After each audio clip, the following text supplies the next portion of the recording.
Next on the news at 10, a teenager is missing and police are asking for your help in getting her back home. Any creative program on campus is spreading the word about their love and for the arts and football. Find out how you can help them. Stick around, WVUA News at 10 is next. Good evening.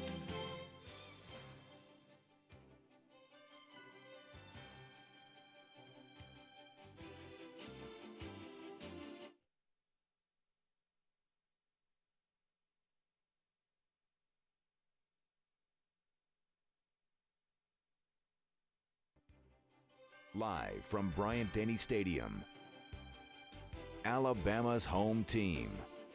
Live, local, late breaking.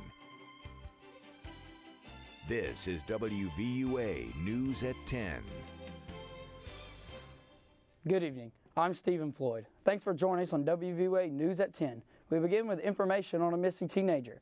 Details in tonight's top story. According to the Fayette County Sheriff's Office, authorities are searching for 14-year-old Hannah Harbin, who was last seen leaving Hubertville High School on Friday with 19-year-old Jordan White. If you have any information on their location, you are asked to call 205-932-3205. Stay with WVUA for more updates on this case. In tonight's Crime Watch, 2 robberies less than a mile apart. According to UAPD, the first of the 2 happened Saturday around 11:30 p.m. Police say the victim was going into the Shell gas station on University Boulevard, where he was approached by a man who asked for money. As the victim reached for his wallet, the suspect allegedly shoved him to the ground and took the money from his wallet. The suspect then left the area on foot, heading north on Reed Street. Police say no weapon was displayed and no injuries were reported. Police have described the suspect as a black male wearing a brown jacket and blue jeans. Around 2:30 this morning, University police responded to an on-campus robbery in the 1100 block of University Boulevard near the location of the first robbery on the Strip. According to the police, the victim says that he was walking to his car when he was assaulted by 4 men. The men took some of the victim's belongings and left the area.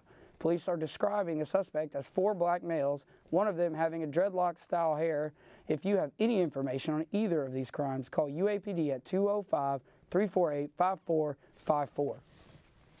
University of Alabama campus is still celebrating a big weekend football win, and people are sharing their love of the game in many ways. UA's creative group has found a way to appeal to both football fanatics and art lovers with their Creative Process Game Day buttons. The buttons combine creative historical figures with everyone's favorite Alabama football phrases and have proven very popular with fans. Joey Weed of UA Creative Campus says the group was created to make a difference in the community. So we're part of the Creative Campus Initiative, which its goal is really to enhance the arts and the cultural awareness on campus. So we really wanted to do something because there's so many people on game day and it's such a cultural event for Tuscaloosa and Alabama that we wanted to kind of make it fun and make it a little more interesting. So we wanted to do something in the stadium at first, but then we kind of had the idea, why don't we do something for buttons, because it's simple and people already wear buttons around, so why not add little cultural references? If you want your own button, you can get one at Maxwell Hall the next time you're on campus for game day. It's November, the holiday season is arriving fast, but several local groups in Tuscaloosa took the opportunity to give back today.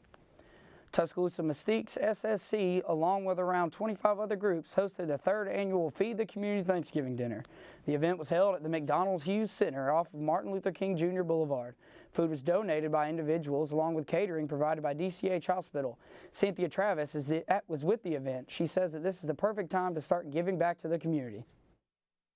Well, I think it's important because it's giving back to the community for one. And then it's Thanksgiving. It's that time of year that you do give back. And we do a lot of community service-based projects. So I think this is one of the big ones that the association participates in. Now moving on to sports, and the Tide's big game against Mississippi State. Quarterback Blake Sims made sure the Tide had the upper hand in the end of the send the #1 team packing. Number 6 made some key plays in this one, especially one on the Tide's final scoring drive of the night. Saban Cooper Sims.